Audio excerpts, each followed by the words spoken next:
Bonjour et bienvenue. Alors, on vous invite à une autre capsule d'histoire de saints. Et la sainte dont on va parler aujourd'hui, elle le dit d'elle-même que Marie l'avait choisie parce qu'elle était pauvre et ignorante. Alors, est-ce que la sainteté, quand on est pauvre et ignorant, peut conduire jusqu'à devenir témoin de la présence de Dieu partout autour de nous? C'est ce qu'on va voir aujourd'hui avec Bernadette Soubirous.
Alors, Bernadette Soubirous. Pour parler de Bernadette, je vais partir de ses grands-parents maternels, Justin et Claire Castero. Sont propriétaires d'un moulin à eau à Boly, dans la ville de Lourdes. Et en 1841, Justin se tue dans un accident. C'est alors que son épouse, Claire, engage François Soubirous pour travailler au moulin. Puis François tombe en amour avec la plus jeune des filles de Claire et Justin, Louise, qu'il finit par marier. Lui a 34 ans, Louise a 17 ans. Alors, il se marie le 9 janvier 1843 et quelques mois plus tard, 9 mois plus tard, naît Bernadette, qui est l'aînée de la famille, puis elle aura après elle une sœur et 3 frères. Tout va pour le mieux. Bernadette est de santé fragile, mais à part ça, tout va pour le mieux. François est gérant du moulin familial de son épouse. Il est plutôt mauvais gestionnaire parce que trop de compassion pour les pauvres. Alors finalement, le moulin fait faillite en 1854. 1854, en France, c'est une année importante parce qu'il y a une épidémie de choléra. Ça me fait penser au COVID. Juste en France, en 1854, on compte 150 000 morts du choléra et plus ou moins 30 à Lourdes, qui à l'époque est une ville de 4 000 personnes. Bernadette est rendue à 11 ans, elle tombe malade. On pense que c'est le choléra, mais finalement, c'est l'asthme. Bernadette fait des crises d'asthme. Puis François, avec tout ce va-et-vient, puis le choléra, puis tout ça, il finit par perdre son travail. Et c'est là qu'un cousin va l'héberger par charité dans le sous-sol de son immeuble insalubre, immeuble qui était peu habité. Alors Bernadette, elle, comme elle est de santé fragile, elle va habiter chez sa tante marraine. Puis sa tante la garde à condition qu'elle fasse le ménage, puis qu'elle fasse à manger. Puis sa tante est propriétaire d'un cabaret. Fait que Bernadette va faire le ménage aussi au cabaret. Donc, elle ne peut plus aller à l'école et elle ne peut plus non plus aller au catéchisme. Ce qui fait que le curé la refuse pour faire sa première communion. Parce qu'elle est pas assez connaissante. D'où l'expression qu'elle disait, « La Sainte Vierge me choisit parce que je suis ignorante et pauvre ». Or, en mars 1857, il y a 2 sacs de farine qui sont volés au moulin où travaille François. Alors, comme François est un nouvel employé, qui est un peu mal vu par le propriétaire, vu qu'il était jadis son compétiteur, ben finalement, il finit par accuser François d'avoir fait ce vol. François est mis en prison, sans aucun jugement. Et finalement, il est innocenté 8 jours plus tard. Mais déjà, la réputation de la famille est faite. Les Soubirous sont des indésirables. Alors, sans revenu, Bernadette revient à la maison parce que sa mère doit aller faire des ménages pour gagner de l'argent. Son père ne trouve pas d'emploi. Alors, elle vient de se réinscrire au catéchisme pour recommencer à faire les rencontres préparatoires à la première communion. Et elle a de la difficulté parce qu'elle est plutôt illettrée. Alors, la famille vit toujours dans le sous-sol, chez le cousin, puis on n'a pas beaucoup d'argent. Fait que les filles, Bernadette et sa sœur, vont chercher des branches d'arbres morts pour trouver ce qu'il faut pour chauffer la maison, des branches d'arbres qui sont tombées dans les champs. Un jour, elles vont chercher des branches. Puis là, il faut traverser la rivière, qui n'est pas très haute, à peu près un pied d'eau, un pied ou deux peut-être, là. Mais sa sœur est avec son amie, puis elle dit à Bernadette, « Tu te sentais fragile, toi? Reste ici. Puis moi puis mon ami, on va aller de l'autre bord de la rivière. » Alors voici ce qui arrive. Et ce que je vous cite maintenant, ça vient du bréviaire, un extrait de la lettre de Bernadette qui a écrit au père Gondrin en 1861. Alors, elle écrit « J'allais au bord du Gave ramasser du bois avec 2 autres petites. J'entendis une rumeur. Je me retournai du côté de la prairie. J'ai vu que les arbres ne remuaient pas du tout. Alors, je levai la main en regardant vers la grotte et je découvre une dame habillée de blanc. Elle avait une robe blanche puis une ceinture bleue. Quand j'ai vu cela, je me suis frotté les yeux. Je croyais me tromper. J'ai mis la main dans ma poche pour y sortir mon chapelet. Je voulais faire le signe de croix, mais j'étais incapable de porter ma main à mon front. La vision a fait le signe de la croix. Alors, elle a commencé elle-même à réciter le chapelet. J'ai demandé ensuite à ma sœur et à son amie si elles avaient vu quelque chose. Ils m'ont dit non. Puis elles me demandèrent « Qu'est-ce que tu as vu? » Alors j'aurais dit que j'ai vu une dame habillée en blanc. Je ne savais pas qui c'était. Puis surtout, je souhaitais que ce ne soit pas dit. Mais tout de suite, arrivées à la maison, elles se sont mises à raconter ça à tout le monde. Puis, pour être sûr que la dame ne restait pas là, je suis retourné le dimanche suivant. Je l'ai revue.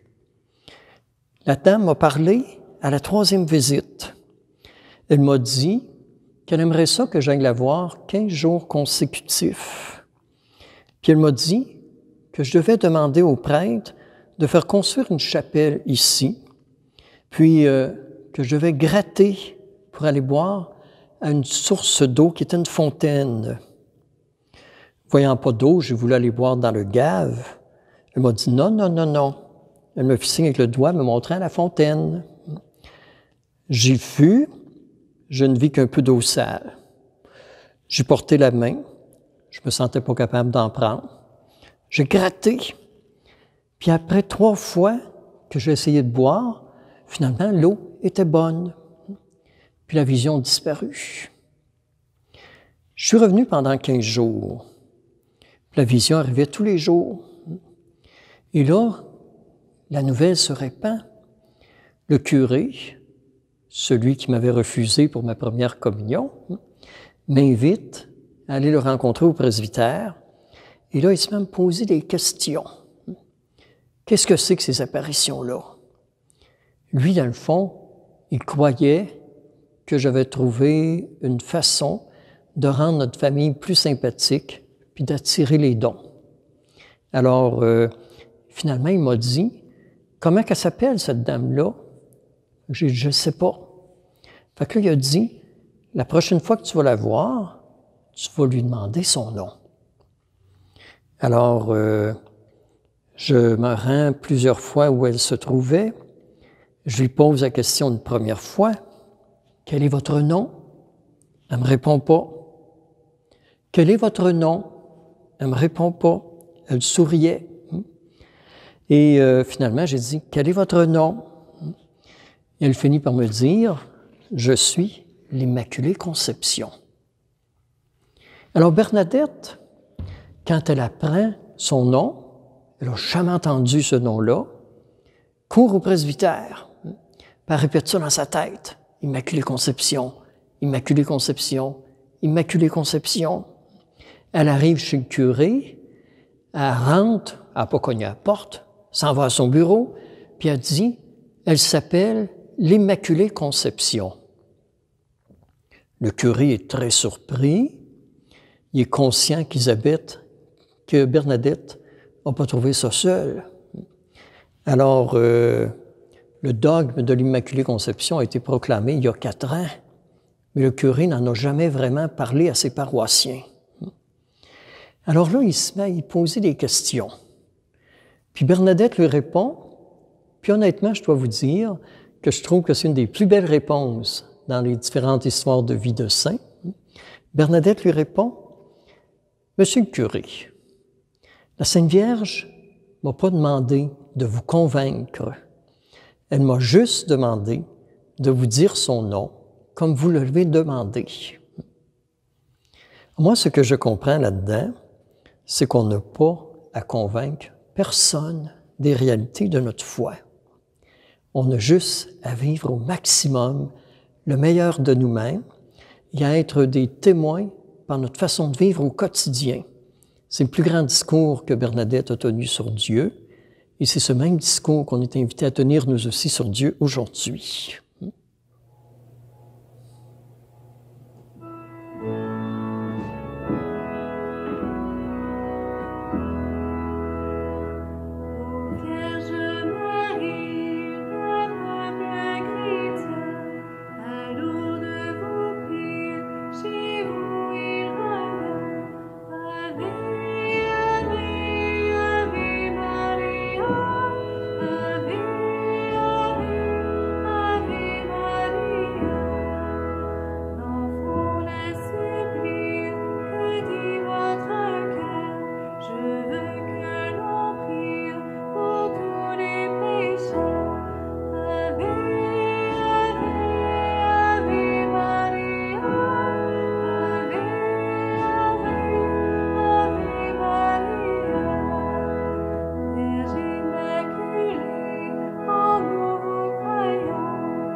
Alors, la question, qu'est-ce qui est devenu Bernadette après les apparitions?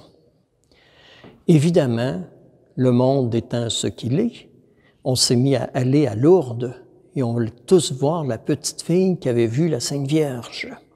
Et quand on la voyait, il y a des gens qui n'étaient pas très aimables et ils coupaient des morceaux de tissu de son linge. Ils ont coupé des cheveux, ils ont tout fait parce qu'ils voulaient garder des reliques de la petite sainte. L'évêque, pour la protéger, a fini par l'envoyer chez les sœurs de la Charité de Nevers, un petit village aussi pas très loin de Lourdes. Et Bernadette devient la portière, un peu comme notre frère André ici au Québec. Alors, les gens apprennent que Bernadette est dans ce couvent-là, viennent au couvent, cognent à la porte, Bernadette répond. Puis là, ils disent, on veut voir la mère supérieure. Alors, elle va chercher la mère supérieure. Et là, la supérieure dit, les gens disent à la supérieure, on aimerait ça voir la petite Bernadette qui a vu les apparitions de la Vierge. La supérieure répondait, je vous trouve bien chanceux. C'est elle qui vous a ouvert la porte tantôt, vous vouliez la voir, vous l'avez vue, maintenant vous pouvez poursuivre votre chemin. Et c'est comme ça qu'on a protégé Bernadette. Bernadette est de plus en plus de santé fragile. Alors, elle est douée pour la couture et la broderie. Puis à partir de 1875, elle est constamment malade. Elle finit par attraper la tuberculose. Puis elle est décédée à l'âge de 35 ans. Et ce qui est cocasse, c'est que quand elle a fait ses vœux, sa profession religieuse, ils étaient 44 novices à faire leur profession. Et à ce moment-là, c'est l'évêque qui préside la célébration. Puis chaque novice reçoit une obédience. Alors, Bernadette passe la dernière. Et là, l'évêque demande à la supérieure générale, « Ma mère, qu'est-ce que vous pensez donner comme attribution à Marie Bernard? » Parce que c'était son nom de religieuse. « Monseigneur, cette pauvre enfant, elle n'est bonne à rien, » répond la mère supérieure. L'évêque dit, en se tournant vers Bernadette, « C'est-tu vrai que tu es bonne à rien? » Elle dit, « Oui, c'est vrai. D'ailleurs, je ne sais pas ce que vous voulez faire de moi. Je vous l'ai dit quand vous m'avez fait entrer ici, que je n'étais bonne à rien, puis vous m'avez dit que ce n'était pas important. » Alors, la mère générale répond, « Alors, Monseigneur, je vous propose qu'on la garde par charité ici à la maison mère. » Et là, l'évêque regarde Bernadette et lui dit, « Bernadette, l'obédience que je te donne, c'est l'emploi de la prière. » Et c'est ce que Bernadette a fait le reste de sa vie. Ce que j'aimerais ajouter, c'est qu'il y a une commission d'enquête canonique qui a été faite pour vérifier les apparitions.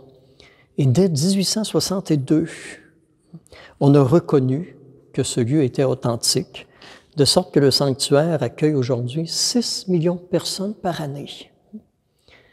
Mais ce qui fait aussi ma grande joie, c'est que dans notre unité pastorale ici, dans la Croix-Glorieuse, on a l'Église Immaculée Conception.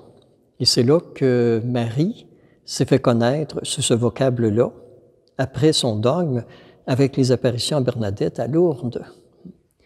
Et dans notre unité pastorale, on a aussi une deuxième église dédiée à Marie, qui est l'église Marie Médiatrice, dans laquelle nous sommes présentement, et avec ici dans cette église que je vous parle de Bernadette aujourd'hui.